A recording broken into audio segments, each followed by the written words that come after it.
I'm gonna go for my one. Okay. When did you start singing? Well, as far back as I can remember. Well, my mother says, certain things, like all mothers do. Yeah. Oh, yes, she could sing before we could walk. Well, in my case, that's true. When something up-tempo would come on the radio, I would start to move. Head would be bopping. Exactly. Yeah. So my mother said, what the hell have I given birth to? Because she wasn't used to it, Yeah. Yeah, so that all the way back. Wow. Yeah. Crazy. I didn't start singing until I was 18. Really? No. I played football until I was about 17. Oh, right. And I was gonna... What position? I was a left back. I'm right-footed though. Left back in the... In the old changing rooms, yeah. Yeah. Like, no, and then I played for Luton Town, I played for Northampton, and that was what I wanted to do. And then I got dropped, and I was going to go to America and play, because I got offered a scholarship to go to and play over there. And I didn't fancy it, didn't like it anymore. I just fell out of love with it. And then I went to a party, and there was a karaoke machine. Right. And I had a bit of confidence after a few sherries, and jumped on and started singing, and then it all started there really when I was 18. Well, when I started, there was no such thing as a karaoke. When you machine. started, when it was gigs and stuff like that, was it just you and a band and you'd go touring around England, Wales and all that? Well, Wales, mostly in Wales. Yeah. But when I started off, I learned to play guitar. Right. Just enough chords to get by, and started playing rock and roll in these pubs. In the clubs. And workingmen's clubs. Wicked. But it was like really great training ground. Yeah. So then I got with this group and I said, look, there's workingmen's clubs in South Wales, but nobody's ever gone in there with a band. Yeah. It's always individual singers. Yeah. Mostly traditional, in Wales. Yeah. First night we go in there, right, straight away, when they were setting up, the boys were setting up, oh, Jesus Christ, rock and roll, who the hell needs that in there? And I said, just a minute, fellas, hang about. No, you're all right, Tommy, we love you, you were lovely, but not these b****s, your mind. And then when you're not looking, great balls of fire, Wicked. When in doubt, great balls of fire. What was it like playing Elvis's songs and then obviously meeting him? And you were friends, right? Oh yeah, we got very close. I was singing Elvis Presley songs in these clubs and pubs, and I sing them, and they say, "Wow, that's as good as Elvis Presley." I said, "Well, I'll tell him that when I meet him." Yeah. Oh yeah. So you manifested it. Elvis Presley, you joking? Yeah. I said, "No, I think I will meet him." Yeah. So when I met him and he was walking towards me, I could see these fellas. So he's like, I'm ready to tell him how much he's influenced me, and he's walking towards me singing my song with these hands. It was a ballad, Wow. With these hands, and I went, wow, Elvis Presley. Wow. Yeah. So what was that moment actually like when you met him? Earth-shattering. Really? Well, it was because Elvis Presley was the one. Yeah. So meeting Elvis Presley was like the pinnacle. Yeah. You know what I mean? Yeah. And then Jerry Lee Lewis and Aretha Franklin, all those guys. But Elvis, of course, was the one. Yeah, crazy. I always watched his performance, and this is honest. I watched it on YouTube. Is you with Stevie Wonder? Yeah. On your show. Mm-hmm. What was that like? I'm a massive fan of Stevie Wonder. Fantastic. His voice, man, is just crazy. And he was young then, you see. He was well young then, yeah. Yeah, it was like... So were you, though. So was I. It was 1969. It was either 69 or 70, around there. And I was only like 29, then. And he came on, it was fantastic. Yeah. And he says it to this day, thank you for taking the time, because we did a take, because there was a lot of songs in there. Yeah. You know what I mean? It's a medley of his songs and with one or two of mine in there. Yeah. And, he said, I think we can do that again. And I said, we're going to do that again. Yeah. And my director said, no, we got it. It's great. We're going to move on. I said, no, we're not. Yeah. Especially his solo spot, because he had to go and play drums and everything on there. Yeah. And I said, no, we're not done. Stevie wants to do it again. And he remembered that. Oh, amazing. Yeah. Would you ever bring your show back? At a drop of a hat. Nobody's asking me. Oh, come on. People out there, bring the show back. Yeah, because I can still do it. Two Toms. Exactly, Tom and Tom. Tom and Tom. Here we go. Okay, so what was your big break? I would say, I got onto the music scene 5 years ago, and I did a song with Chase and Status called All Goes Wrong, and I feel like that was probably the first time people heard who I was. Yep. My first album for me was kind of me finding my voice and finding my feet, and I didn't know what I was kind of doing. Did you write the first song? You wrote it? Yeah. Yeah, that's a plus. Yeah. But I still didn't really know what I was doing. And I feel like this album, Ever in Road, that I've just released, my second one, is where I've kind of broke through. I feel like I found my feet and I found like what I'm about, and I found my sound too. I think the most important thing is finding your sound. Oh, yeah, yeah. Do you know what I mean? And it's taken a minute, but now like I'm there with it. You're there. Yeah. Yeah, what was your big break? But it's not unusual, the first one. That's the one that changed my life. Yeah. From singing in pubs, Yeah. you know, in clubs, into being on TV, Yeah. looking in the paper and going, hey, you know. Yeah. Coming down from the north of England, we stopped in this transport cafe. Right. And we didn't have any money, me and my band, you know. And the Sunday paper came out, and there it was, like number 10 or something. Yeah. And I went, Jesus Christ. So all these lorry drivers around, you know, I said, hey, see this? That's me. Yeah, right. I said, I'm telling you, because they didn't know who I was, you know. Go on, give us a little tune. It's not unusual to be loved by anyone. Oh! It's not unusual to have fun with anyone. When I see you hanging about with anyone. Oh. It's not unusual to see me cry. I want to die. Legend. Wow, my mum's gonna be going like that. Did you know from when you recorded that song, you were like, yes, that's gonna do it? Well, I did the demo. It was a demonstration record that my manager had written, It's Not Unusual, with Les Reed. Two of them wrote it together. Right. For Sandy Shaw, Wow. who already had a couple of #1 records, you see, Yeah. in 64 then. And so I did the demo on it. I said, I got to have this song. Yeah. And my manager said, it's a pop song. I said, I don't give a shit what you call it. It's a hit. Yeah. And he said, oh, I can write 1 million of those. He never did. No. So I said, that is the song. So they played it to Sandy Shaw because they had to, they were commissioned. Yeah. And she said, whoever's singing this song, that's his song. I couldn't sing this like this. Wow. So I said, God bless you. And then, boom, we went in the studio. We tried it once, like a mild thing with a trombone, you know, lower key. Yeah. But then pick Push it up, and then brass, you know, bap, bap, you know, just with the bass drum. But I was lucky, you know, see, because It's Not Unusual was global. Yeah. It went global. What a tune. Yeah. What a tune. Yeah, simple little song, but it was... But that's where the best tunes are. Yeah. What do you sing when you're in the shower? It all depends what kind of mood I'm in. Right. And how much soap do I have. You know, it all depends how long I got. But you think that, you know, Elvis Presley, right, if I was going to do One Night with You. All right, then, go on then. One night with you. Here's what I'm now praying for. Of things that we two could plan. Would make my dreams come true. Just call my name. Keep going. And I'll be right by your side. I want your sweet helping hand. My love's too strong to hide. I like that note. Always living very quiet life. I ain't never done no wrong. Now I know that life without you would be too lonely, too long. One night with you. That's what I would do. Wow. That was amazing. What about you? I got some new shoes on and suddenly everything's right. Hey, I got some new shoes on and everybody's smiling. It's alright and no short, long money, but long, long time. Surely shining in the sweet sunshine, and I'm running late, but I don't need an excuse. So wearing my brand new shoes. Yeah. I like that song. It's a great song.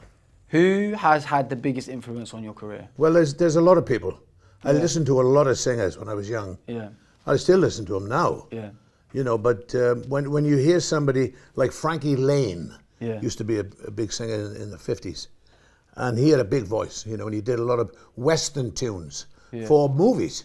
Yeah. When I first heard Amy Winehouse, Right. for me, that's like when I first heard, meet you downstairs in the bar, her rolled up jeans and your skull t-shirt. She said, why do you do with him today? I love that tune so much. Have you recorded it?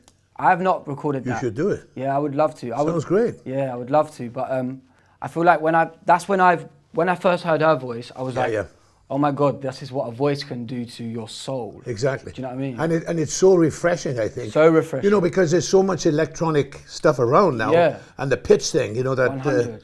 Yeah. you know, put you in tune. Yeah, melodyning and all that. Right. I actually, when I'm in the studio and someone puts auto-tune on my voice, I'm like, please take that off. Take it off. Because it's fucking awful. Well, good, because it's condensed. It condenses everything. It takes the life out of it, man. Thank you. You know what I mean, that's what I think. Yeah, it does. But they say, oh, you old-fashioned old bastard. Yeah. You know what I mean? And I say, no, it's not. I want to hear the voice. For sure. I want to hear what that person is saying. Yeah. What's been like your favourite kind of show that you've ever done?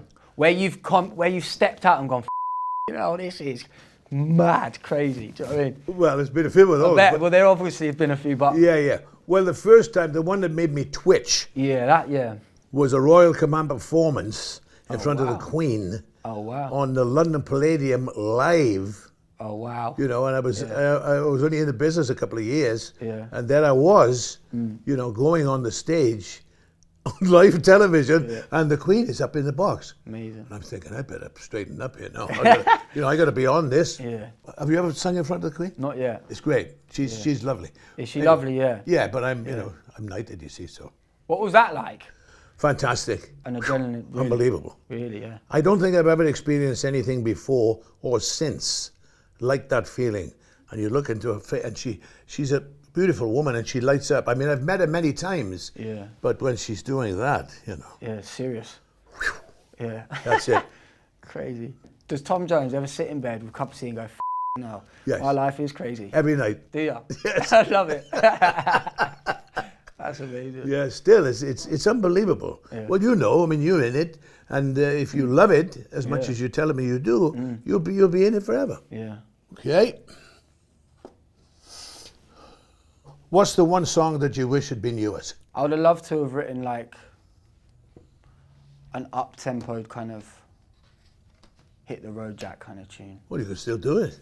I just love like that Ray Charlesy piano. Well, the regret that I have was Paul McCartney wrote The Long and Winding Road for me. No way. Yeah. This is the problem. I had a single coming out on a Friday. In those days, you know, everything's geared up for that single on Friday. Yeah. And then, of course, my recording manager said, Paul sent this song around. Right. The Long and Winding Road. I said, let's do it. Yeah. And he said, well, it's got to be your next single. Paul said, it's got to be your next single. I said, well, then let's do it. Yeah. Well, then we got to put a stop on the one we got, and it'll take another month to go in the studio and all that. Well, we missed it. Yeah. So it's a regret, because I should have said, stop what we're doing, drop everything, let's do that song. Yeah. And then Ray Charles did it, you see. Yeah, no, yeah. And when I heard him do it, I thought, shit. You know what I mean? That's the way I would have done it. Yeah. Oh, amazing. Have you ever had something go wrong during a performance? I did have this one time. It was my first ever like show. Like I was in a pub in Bedford. This lady came in and she just this is the truth. She came in and got naked in front of like. I was like, what do I do? Do I sing? But she took everything off. And what did you do? I just carried on singing and had a dance with her. There you go. Yeah, and then she got changed again and she loved it, but that is what happened. So that was like a strange thing for me. So she didn't become your wife or anything? No. Okay, so what's the most showbiz thing that you've ever done? I don't know. I went to Stella McCartney's party in LA. Okay. And I walked in and it was full of like just A-listers. Yeah. And there was little old me just going, boy, this is crazy. But like, Dave Grohl, had a good conversation with him. Yep. Such a lovely guy. Yeah. I spoke to Paul McCartney as well.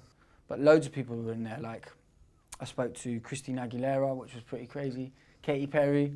And that was for me, I was like, wow, I'm in a room with a lot of showbiz people, yeah. Yeah. It's great, isn't it? Yeah, it is. But it made me think I want to be up here with with them. With them, yeah. So. Sure. Yeah, yeah. Well, that's a great way to do it. You know, great way to look at it. Yeah. I want to be in that gang. For sure. I want to be part of this. Yeah, yeah, yeah. So on your phone, speed dialing, who's the most famous person you got? I've got Calvin Harris's number. He's pretty famous. Yeah, I understand. Yeah. I know who he is. I'm about to have your number. Well, of course. Pretty famous. I'm not Kelly Jones I got. Yeah. You know, Kelly's a good friend of mine. But Russell Crowe, you know, in Australia. Yeah, yeah. I talked to him. Jerry Lee Lewis. I was going to say, really? Little Richard, when he was alive. Yeah, yeah, yeah. I used to call Little Richard up a lot. Really? And What was he like?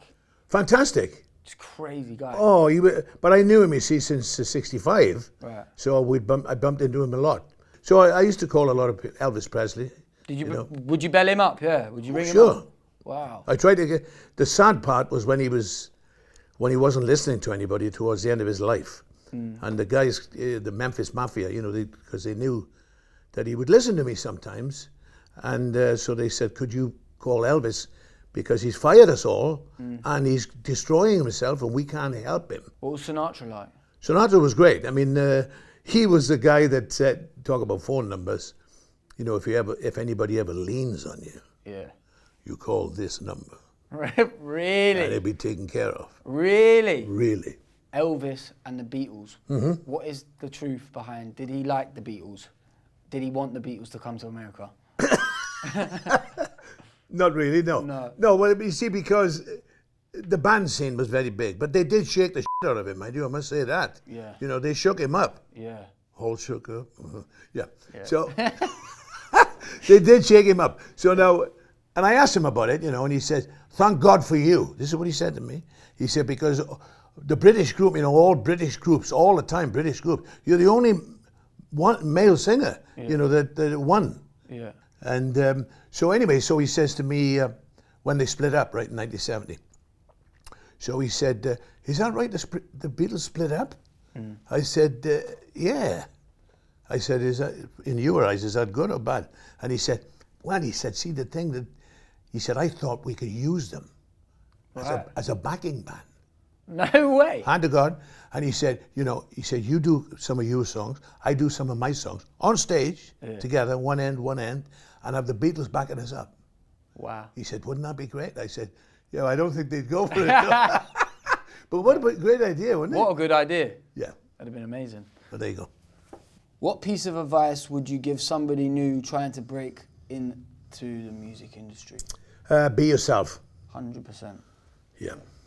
Be yourself. Be yourself and be true to yourself. Yeah. Because you gotta look in the mirror and you gotta see yourself. Yeah. Now you either like yourself or you don't. If you don't like yourself, you're in trouble. Yeah. Because you won't believe yourself. You know, you won't believe in yourself. So you have to believe in yourself when all others, I mean, it's a Rudyard Kipling thing, you know, if. But when all others around you say, wait a second. Yeah. And you keep punching until somebody says, "We get it." Yeah. Yes, If no? you believe in it, someone will believe in it too. There you go. And then that's what starts a fire. I was going to say as well, what's one thing you haven't done that you would love to do in your career? Yeah, nothing really, just more the same. More the same. You know, the only thing that's catching up with me is time. An old fella said to me once in a paper mill, I used to work in a paper mill, and he said to me, "I hear you can sing." I said, "Yeah, I can sing." He said, "Well, then why don't you?" I said, "Well, I got to hold this job down. You know, I was a teenager. Yeah. For the money." And he said, "Well, look," he said, "when you're old like me," because he was about 65 or 70, I think, at the time, he said, "what you've got left are memories, 100. right? Make sure that they're good ones. Yeah. And it's up to you now Yeah. to create your own what will be memories. Yeah. You know, make sure they're good ones. So that's it. You gotta do it, because we only get one go around. One shot. That's it. Thank you so much. My pleasure. I've enjoyed Honoured it. to meet you, and yeah, I can say now. No, it's we're now great. friends. Well, so there we go. appreciate you. And you know, it's great to hear somebody that can sing. A young person that can sing. Thank you. And that's you. Thank you so much. It's the truth. Thank you. Certain firefighters made calls to their families because they weren't sure they were going to make it out of that situation. For them to then be blamed, had that building been cladded properly, that fire wouldn't have spread like the way it did.